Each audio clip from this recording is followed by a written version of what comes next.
Today I'm going to make another British pudding, or I believe it's a British pudding, and it's certainly one thing that the British are good at. I'm going to do baked apples. We're just going to prepare 2 baked apples today, one for each of us. I've never tried to keep them once they're made, and I don't think they would keep very successfully, so these need to be made as you want to eat them.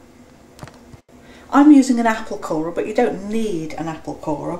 What we're trying to do is take the centres out of both of those, removing all the core and tough bits.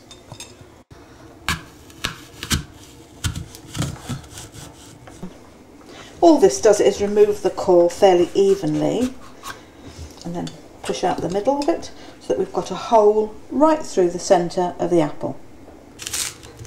If you haven't got an apple corer, you can just cut through using a knife to get the middle bit out. Try not to destroy the whole of the apple though. These are cooking apples that we're using today, and I would recommend that you use cooking apples rather than eating apples. The next stage is to just score round the centre of the apple, right round the middle like that. And that prevents the apple actually exploding while it's cooking and keeps a nice shape on it. Next, I'm going to liberally butter the dish that we're going to do the apples in, partly so that the apples don't stick, but also once we've added the other ingredients and the apple has cooked, that's going to make a lovely caramelly juice all around the apples. The reason we made the hole right through the centre of the apple, apart from getting rid of the core, is so that we can now stuff it with a mixture of demerara sugar, sultanas and cinnamon and a drop of butter to top it off. I start with the sultanas and press those well in so that they make a base for the rest of the ingredients to sit in. Very ripe cooking apples, so I'm going to make sure I put plenty of sugar in them so that they don't taste too sour. Cinnamon according to taste, and if you don't like cinnamon there's no problem with leaving that out.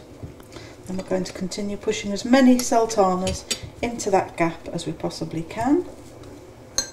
Don't worry about any of the sultanas falling off into the dish, they'll absorb all the lovely juices it makes and taste absolutely delicious. Finish off with a good knob of butter on the top of each apple. And as I said, because these aren't very ripe, I'm going to finish with another sprinkle of demerara sugar, which will stick nicely to the butter. Those are ready to go into the oven now. About 20 to 25 minutes at a gas mark 4 should see them ready to eat. As I mentioned, my cooking apples weren't very ripe, so I had to give them a little bit extra. But just to stop the sultanas burning, I put a little bit of foil over the top.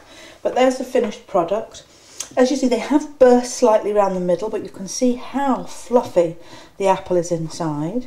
And if I tip the dish just slightly, that lovely caramelly toffee-ish syrup.